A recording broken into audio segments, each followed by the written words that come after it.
하나님께서 부활절 두 번째 주일에 주시는 은총의 말씀은 누가복음 24장 36절로부터 49절까지의 말씀입니다. 우리 마음을 맞추어 함께 합독하도록 하겠습니다. 이 말을 할 때에 예수께서 친히 그들 가운데 서서 이르시되 너희에게 평강이 있을지어다 하시니 그들이 놀라고 무서워하여 그 보는 것을 영으로 생각하는지라. 예수께서 이르시되 어찌하여 두려워하며 어찌하여 마음에 의심이 일어나느냐. 내 손과 발을 보고 나인 줄 알라. 또 나를 만져보고 영은 살과 뼈가 없으되 너희 보는 바와 같이 나는 있느니라. 이 말씀을 하시고 손과 발을 보이시나 그들이 너무 기쁨으로 아직도 믿지 못하고 놀랍게 여길 때에 이르시되 여기 무슨 먹을 것이 있느냐 하시니 이에 구운 생선 한 토막을 드리니 받으사 그 앞에서 잡수시더라.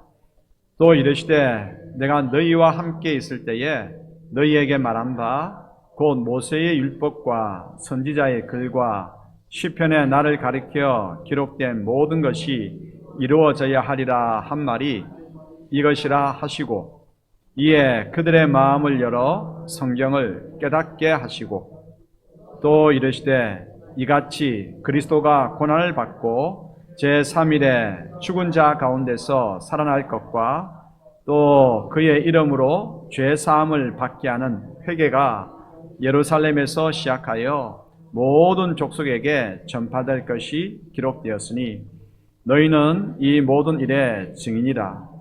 볼지어다 내가 내 아버지께서 약속하신 것을 너희에게 보내리니 너희는 위로부터 능력으로 입혀질 때까지 이 성에 머물라 하시니라. 아멘. 하늘의 평강이 오늘 예배에 참석한 모든 교들 가운데 가득하기를 축복합니다.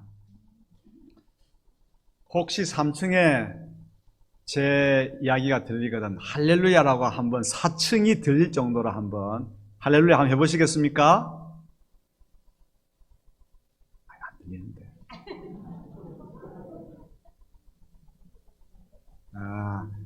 죄송합니다. 밑에 유튜브로 가기 때문에 조금 시차가 있다네. 그래도 지금 들릴 때가 됐는데 크게 했는데 우리가 못 들었겠죠? 자, 부활절 두 번째 주일입니다. 계속해서 부활의 메시지를 오늘도 듣도록 하십시다. 부활의 메시지라고 해서 우리가 생각하는 부활, 열려지고 성취하고 살아나고 자꾸 여기에만 먼저 달려가면 안 돼요. 고난의 십자가 없이는 결코 부활도 있을 수가 없고요. 진짜 부활을 살아내기 위해서는 십자가의 은혜를 공급받아야 부활을 살아내고 부활의 참뜻을 알 수가 있거든요. 그래서 오늘도 부활 메시지를 듣기를 원하는데 그 부활 메시지는 다른 게 아닙니다. 고난받고 다시 살아나야 되리라 라고 하는 십자가의 말씀으로 돌아가 보십시다. 자, 지난 시간 무슨 말씀을 들었는지 기억나십니까? 다 반납하셨죠? 그래도 우리 성도님들이 참 마음이 고우셔가지고 목사님 또 설교할 수 있도록 다 잊어버리시니까 저는 좋습니다. 웃자하는 이야기고요. 가장 핵심적인 것이 그것이었습니다. 현상이 아니라 진리의 말씀을 보라라고 하는 것이었습니다. 엠마오 마을로 내려가던 두 제자가 가는 길에서 예수님을 만났죠. 처음엔 못 알아봅니다. 나중에는 예수님께서 고난의 말씀을 들려주시니까 그렇다고 한다면 하면서 부활하신 주님을 체험하게 된 거죠. 그래서 너무 기쁜 가운데에 엠마오 마을로 가서 거기서 쉬어야 되는데 바로 곧장 다시 돌아와서 예루살렘으로 돌아와서 제 아들에게 간증을 합니다. 우리에게 길 가는 가운데에 예수님께서 부활하신 주님께서 나타나셨다고. 그 이야기를 한참 듣고 있는데 바로 그 제자들 가운데에 부활하신 주님께서 또 나타나셨습니다. 사람들은 그 나타나신 주님을 영으로 생각하는 거죠. 그래서 주님께서 못 박히신 손과 발을 보여주십니다. 상처난 모든 몸을 보여주십니다. 하지만 제 아들은 나타나신 주님 때문에 기뻐는 하지만 아직도 믿지 못하고 놀랍게만 여기거든요. 계속해서 영이 아닐까라고 생각하는 것입니다. 예수님께서 혹시 너희들에게 먹을 것이 있느냐? 구운 생선이 있습니다. 가지고 오너라. 저들 앞에서 그것을 먹고 같이 먹자. 구운 생선을 드셨습니다. 영은 뭐 먹지를 못하거든요. 그런데 구운 생선을 함께 나누셨습니다. 그러면서 주님께서 십자가의 고난, 이미 구약에서부터 모세의 글과 예언자의 선지서와 그리고 시편에 고난받는 메시아에 대한 글들을 알려주셨고 풀어주셨습니다. 그때 그곳에 모여있던 제 아들이 눈이 확 뜨여가지고 부활하신 주님을 그제서야 알아보게 되었거든요. 영이 아닐까? 눈앞에 있는데도 영이 아닐까? 그렇게 생각하는 거예요. 여러분, 제가 수영을 잘하겠습니까? 못하겠습니까? 그렇죠. 잘하게 보이죠? 딱 생긴 게 딱 잘하게만 보입니까? 저 수영을 참 잘해요. 한번 여기서 수영을 하기 시작하면 대마도까지 갑니다. 대마도까지 간다고요. 진짜. 그래서 제가 여러분 웃으시기에 제가 꼬집어봤다고요. 이게 꼬집어봤다니까요. 이게 꿈이 아닐까. 꼬집어보니까 아프더라니까요. 아, 꿈이 아니겠구나. 꿈이 아니구나. 그런데 깨보니까 꿈이에요. 그런데 야, 어째 꼬집었는데 왜 아플까?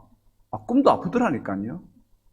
근데 제 나름의 소원 중에 하나가 뭐냐면 수영을 잘하는 게 소원이에요.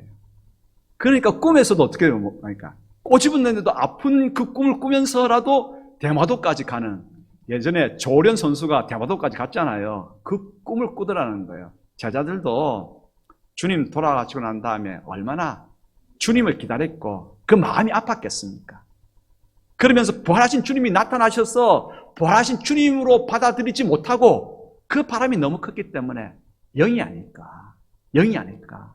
내가 지금 환영을 꿈꾸는 것이 아닐까? 그렇게 여긴 것이죠.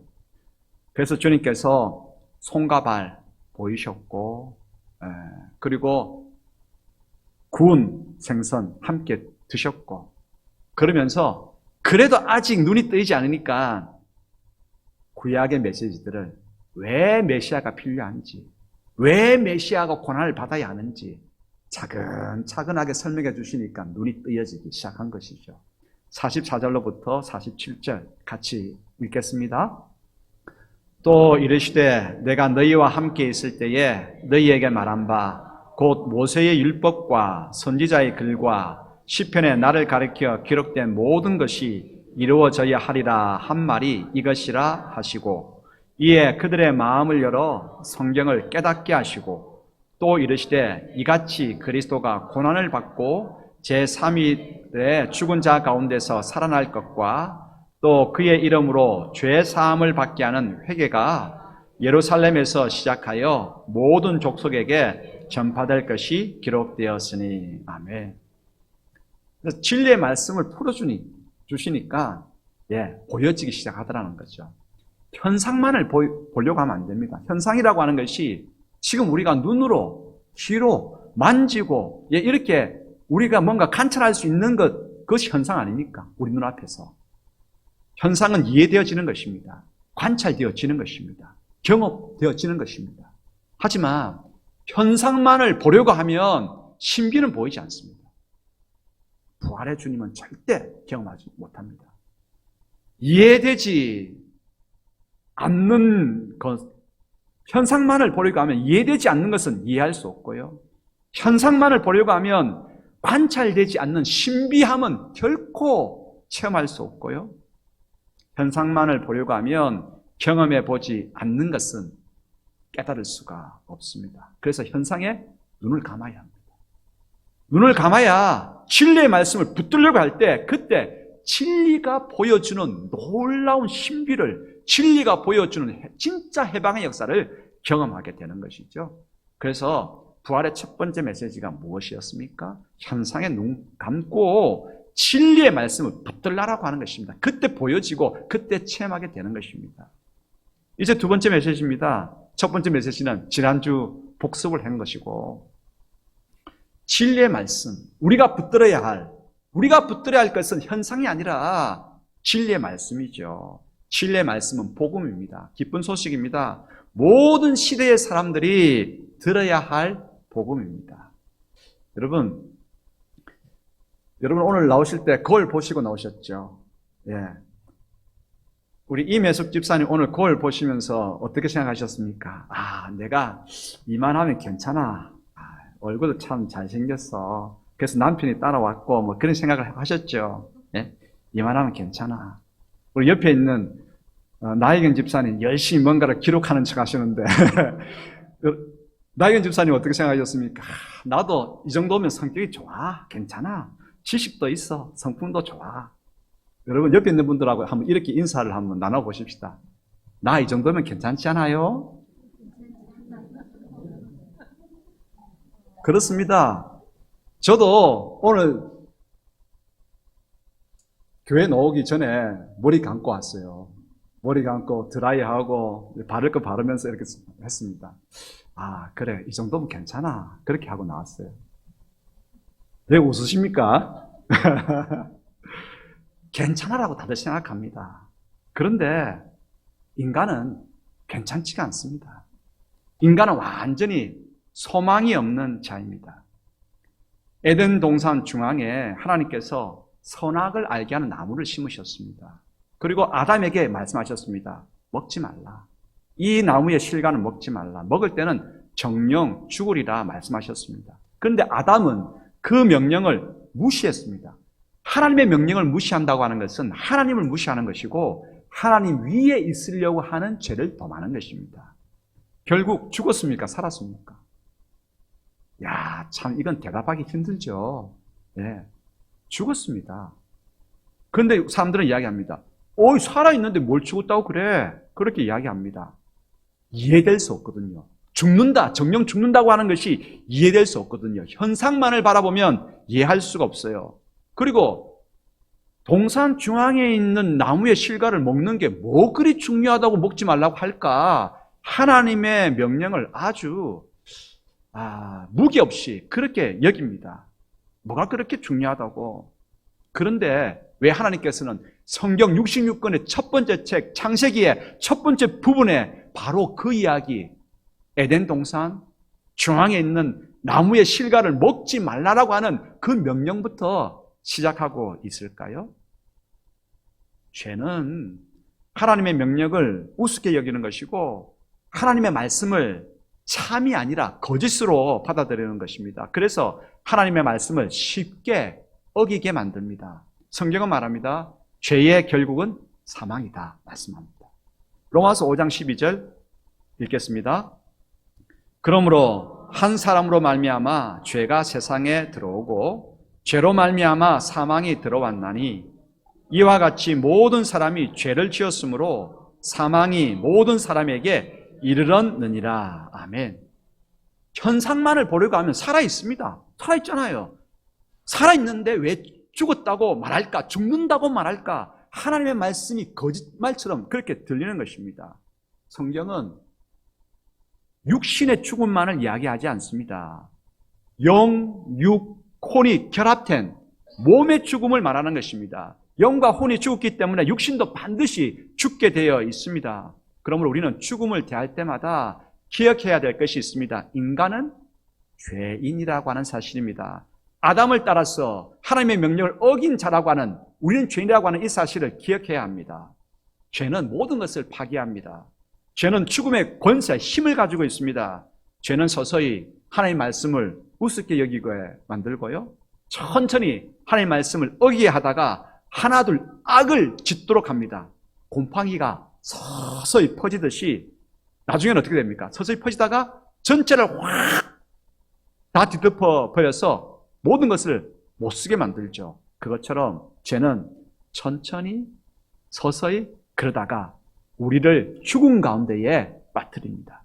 죽음으로 모든 것이 파괴되고 끝이 납니다. 한 여성이 있었습니다. 대학을 나온 인정받는 전문직 여성이었습니다.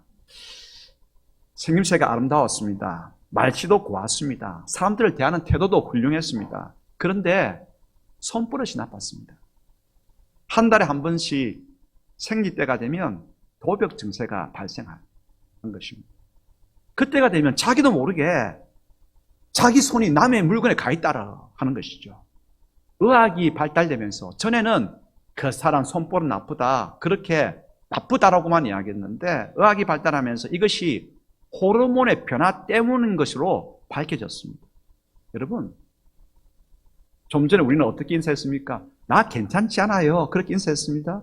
나 괜찮지 않아요? 우리는 괜찮은 존재입니까? 호르몬이 조금 변동이 있으면, 많이도 아닙니다. 조금만 변화가 있으면 우리는 어떻게 행동할지 모르는 존재입니다. 불평하는 사람요? 불평 계속하다 보면 우리 몸에 불평할 때마다 우리 몸을 기분 좋게 만들고 몸이 풀어지게 만드는 호르몬이 분비되게 됩니다. 남을 욕해야 직성이 풀리는 사람이 있죠. 그분은요, 그렇게 해야 몸이 풀리는 사람이에요. 분노를 표출해야 가라앉는 사람, 아무렇지 않게 거짓말하는 사람, 거짓말을 할 때 어떻게 해요? 그 몸에 호르몬이 분비돼가지고 이게 사람 살 맛이 난다니까요. 드러내고 싶지 않은 우리 가운데 죄가 있습니다. 드러나지 않은 죄, 꼭꼭 숨기고 싶은, 그러나 끝까지 가지고 가고 싶은 죄악이 있거든요. 악한 습관들이 있거든요. 우리는 알고 있습니다. 이것이 악한 일이고 어떤 경우에는 이것은 심각한 죄악임을 우리는 알고 있습니다. 하지만 이것이 습관으로 우리 가운데 자리 잡히고 나면 우리가 습관을 어떻게 해볼지를 못해요. 습관이 우리를 그냥 결박하게 됩니다. 악한 습관 형성되어지면 내가 이 사이클을 따라가지고 한 사이클이 한번 반복될 때 한 번은 하지 아니하면 내 몸이 견딜 수가 없는 거예요. 그래서 그때가 되면 그 악한 행동을 하고 넘어가야 하는 것입니다. 악한 사이클에 잡히게 되는 것입니다. 나도 모르게 호르몬에 길들여지게 된 것이죠. 때가 되어서 우리 몸이 그 호르몬이 필요하다라고 하면 악한 일임을 알면서도 그 일을 행하게 됩니다. 우리는 사사기를 압니다. 구약성경 사사기. 사사기에는 이스라엘 백성들이 죄를 범하게 되죠. 죄를 범하게 되면 하나님께서 심판하십니다. 심판을 위해서 고통을 받으니까 회개하죠. 회개하고 난 다음에 하나님께서 다시 회복시켜 주십니다. 회복하고 난 다음에 어떻게 합니까? 다시 죄를 짓습니다. 심판받게 되고 회개하게 되고 회복하게 되고. 이게 계속 돌아가는 거죠. 무슨 사이클입니까? 사사기 사이클입니다. 오늘 우리 가운데도 이러한 악한 사이클이 있습니다. 예. 인간은 그런 존재입니다. 인간은 결코 호르몬을 이기지 못합니다. 전쟁을 보십시다. 전쟁은 나쁘다라고 하는 그런 교육 계속 받고 자랍니다. 하지만 전쟁을 없애기 위해서 전쟁을 한다라고 한다면 여러분 이게 우스갯소리입니까? 예. 전쟁하는 녀석들을 싹 없애고 난 다음에 내가 이 땅에 평화를 만들어내겠어. 그러면서 전쟁하는 것이죠. 우리나라에 참 아픈 만큼 그래도 많이 성장했습니다. 민주화 운동이 있었잖아요. 그 과정을 거쳤습니다. 근데 지금 미얀마 땅에 똑같은 일들이 벌어지고 있잖아요. 안 좋은 것, 나쁜 것이라고 알고 있으면서도 똑같은 사이클을 반복하고 있습니다. 전쟁. 약물만이 마약은 아니거든요. 빠져들게 만들고 나의 삶을 망가뜨리고 내 삶을 갉아먹는 것이 있다라고 한다면 그것들은 다 마약입니다. 술, 도박, 성탐닉, 돈, 명예, 인기, 권세 이런 것들 처음에는 나를 기쁘게 만들죠. 하지만 나중에는 이것들 없으면 못 살게 된다면 그런 것들이 모두가 다 마약인 셈입니다. 결국 이것들을 통제하지 못해서 나는 이것들에 포박되어 살아가고 있는 존재. 이렇게 말하면 너무 과하게 표현한 것입니까? 우리는 결코 호르몬을 이길 수 없습니다. 마약을 결코 이길 수 없습니다. 욕망을 결코 이길 수 없습니다. 호르몬과 마약과 욕망이 나의 어지핀약의 문제는 아니거든요. 어지 빈약뿐만이 아니라 더 중요한 게 있습니다. 마귀가 이것들을 이용해서 우리에게 죄를 짓게 만들고 사망으로 이끌고 우리를 억누릅니다. 여러분, 이게 보입니까? 이건 보이는 게 아니거든요. 현상이 아니거든요. 현상 너머의 것을 볼 줄 알아야 마귀가 호르몬을 가지고 우리를 농락하고 죄를 가지고 마약을 가지고 욕망을 가지고 우리를 그냥 꼭두가시처럼 부리고 있다고 하는 것, 우리를 누르고 있다라고 하는 이것을 볼 수가 있는 것입니다. 우리는 부활을 통해서 뭘 보아야 합니까? 현상을 보는 것이 아닙니다. 우리를 누르고 우리를 죄와 저주 가운데로 내몰고 있는 마귀의 실체를 볼 수 있어야 합니다. 인간은 죄를 이기는 일에 완전히 역부족입니다. 인간은 마귀와의 대결에서 절대 무력합니다. 인간은 사망에서 결코 벗어날 수 없습니다. 인간은 그러므로 완전히 소망 없는 존재입니다. 괜찮아 보이지요? 괜찮아 보이지만 죄가 발화될 수 있는 그런 환경만 형성되면 우리는 나는 죄인임을 드러내고야 맙니다. 그래서 사도 바울은 이렇게 탄식합니다. 오호라, 나는 공고한 사람이로다. 누가 이 사망의 몸에서 나를 건져낼 수 있을까? 나를 건져낼 수 있을까? 그렇게 탄식하고 있습니다. 그러므로 두 번째 우리가 기억해야 될 게 있습니다. 우리에게는 메시아가 필요합니다. 메시아가 필요합니다. 우리가 저질러 놓은 모든 죄악들을 흰 페인트로 싹 지워버릴 그런 메시아를 기대합니다. 죽음과 마귀가 우리를 꽁꽁 묶어놓은 포박을 풀어줄 메시아를 기대합니다. 그런데 바로 이때도 우리는 현상만을 보려 하면 잘못된 메시아를 기대하게 됩니다. 잘못된 부활을 기대하게 되고 잘못된 메시아를 바라보게 됩니다. 여러분, 흰 페인트로 발랐다고 해서 처음에는 하얗죠. 안에 것이 사라졌습니까? 안에 것 그대로입니다. 제가 지금 살고 있는 교회 사택은요, 제가 들어갈 때 한 10년 전에 들어갔죠. 그때 들어갈 때 페인트 칠을 싹 다 했습니다. 그 문마다 나무 문이었는데 지금 페인트가 다 날아가 버렸어요. 거의 다 날아가지고 안에 있던 것이 그때 누가 살았는지 모르지만 그때 그들이 먹어서 튕겨졌던 라면 국물 자국이 드디어 드러나기 시작했습니다. 그대로 있다고요. 처음에 페인트 칠했으니까 싹 웃어 좋아 보였죠. 세월 따라서. 그 속을, 그 내면을, 그 영혼을 바꾸지 아니하면 결코 문제는 사라지지 않습니다. 그런데도 우리는 어떤 메시아를 기대합니까? 흰 페인트를 바르는 메시아를 기대합니다. 가위로 우리 온몸을 묶고 있는 포승줄을 잘라주는 메시아만을 기대합니다. 현상만을 기대하기 때문에 현상만을 만들어내는 메시아를 기대합니다. 소위 신학적으로는 이것을 영광받는 메시아라고 그렇게 표현합니다. 모든 더러웠던 것이 당장 눈앞에 하얗게 만들어주는 그런 메시아. 바로 조금 전까지 꼼짝할 수 없었는데 자유롭게 다닐 수 있도록 만드는 그런 메시아. 그런 메시아에 대해서 사람들은 환호하고 박수치고 그래서 영광을 돌리시오.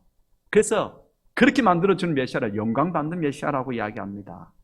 그러나 세월이 좀 지나면 어떻습니까? 세상이 똑같아졌습니다. 촛불로 인해 가지고 많이 달라졌습니다. 그런데 또 여전히 똑같네요. 사이클입니다. 적폐는 여전히 적폐고 내로남불은 계속해서 내로남불이고 왜 그런지 모르겠습니다. 세상은 똑같아졌고 나도 은혜 받았다고 좀 번해준 줄 알았는데 나도 똑같고 내 가정도 똑같고 여러분 잘못하면 죄송합니다. 기대하였던 교회마저도 똑같습니다. 왜 그렇겠습니까? 현상만을 만들어내는 영광받는 메시아만을 기대했기 때문입니다. 메시아만을, 영광만을 받는 현상만을 바라보기 때문에 그렇죠. 그래서 우리는 메시아가 필요한데 어떤 메시아를 바라봐야 되느냐?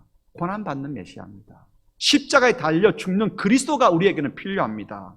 성경은 우리에게 메시아를 소개하고 있습니다. 주님께서도 고난받는 유월절 어린 양에 대해서 제자들에게 설명해 주고 있습니다. 영광의 그리스도, 영광의 메시아가 아니라 고난받는 고난의 여호와의 종에 대해서 이야기하죠. 성경의 어린 양은 내 죄 위에다가 흰 페인트를 바르지 않습니다. 나를 대신하여 피 흘려 죽으십니다. 어린 양이 왜 피 흘려 죽어야 하는지 아는 자마다 그 죄가 서서히 사라집니다. 성경의 어린 양은 죄와 사망과 마귀가 얽어맨 내 몸의 포승줄을 가위로 싹둑 자르지 않습니다. 나를 대신하여 묶입니다. 어린 양이 왜 나를 대신하여 묶이는지 아는 자마다 내 영혼의 묶임이 천천히 풀어집니다. 그러므로 나에게 필요한 것은 무엇입니까? 우리에게 필요한 것은 돈, 명예, 욕망의 체험이 아닙니다. 인기와 권력과 학문과 체력과 건강이 아닙니다. 나에게 필요한 것은 단순히 죄만 살짝 페인트 칠해놓아서 갈아놓는 죄사함이 아닙니다.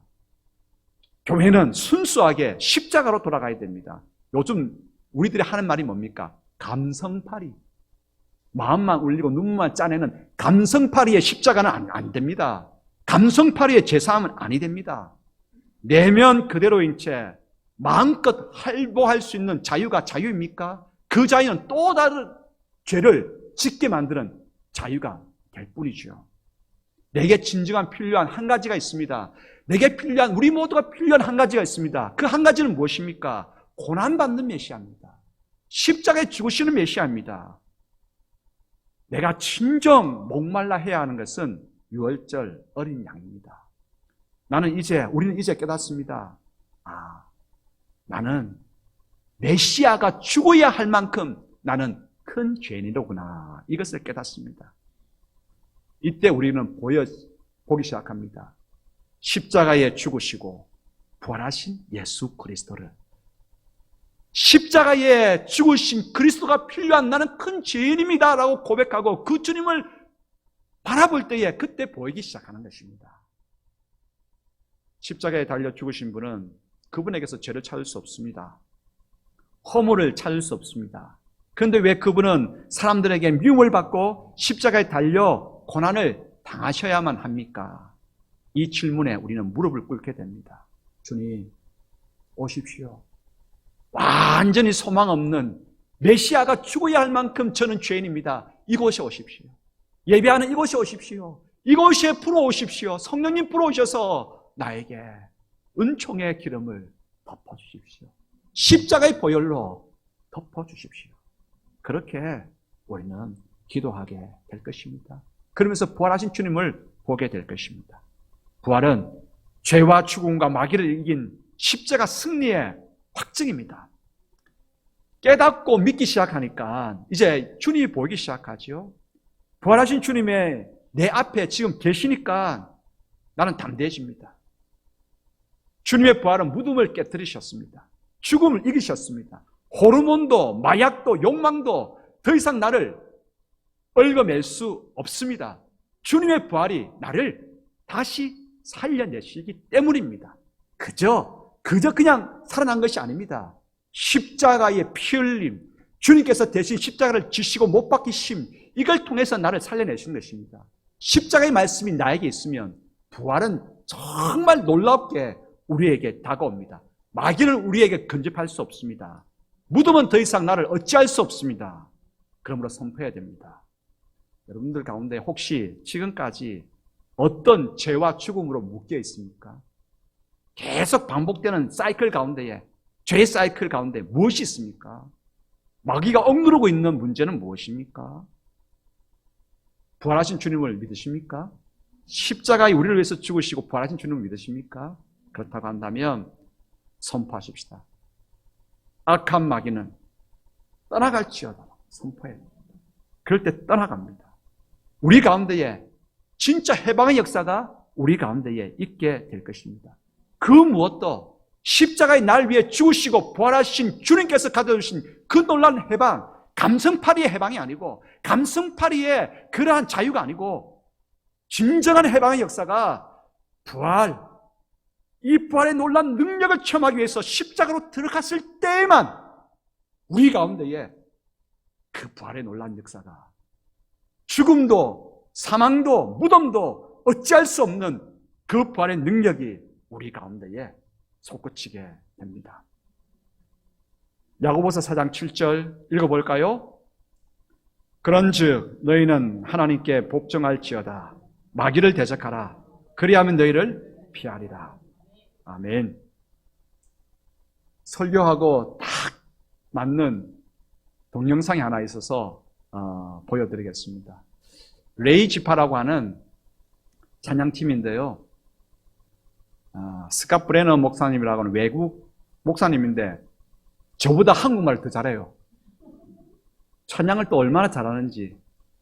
찬양하면 한국말도 찬양하고 영어로도 찬양하고 또 받은 은사 방언으로도 찬양하고 그러면서 하나님께서 주시는 그 은혜를 어떻게든 흘려보내가지고 순수한 복음의 그 은혜를 십자가의 은혜를 흘려보내가지고 사람들을 깨우고 자유케 하고 진정 부활의 능력을 경험하게끔 하려고 하는 소망으로 똘똘 뭉친 찬양팀이 하나 있어요.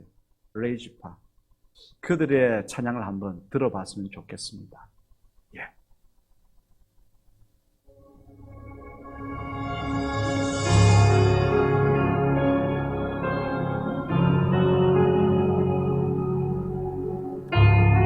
같이 따라 부르셔도 좋고요. 가사를 생각하셔도 좋고 이 곡조에 여러분들을 세워보십시오.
장사된 몸에 부활의 복음 시작됐네. 유다의 사자 위엄찬 선포 사망이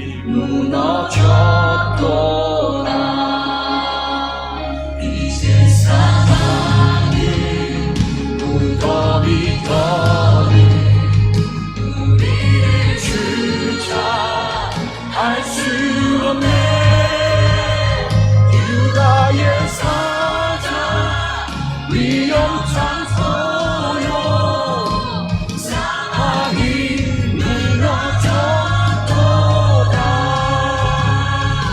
사망이 무너졌도다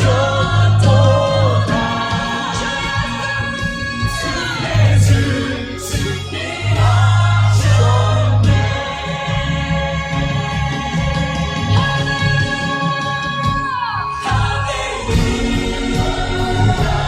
주를 찬양하여라 할렐루야 자유케 하셨도다 주의 저주 그릇이 주께 구원이 있도다 주 예수 나의 산소가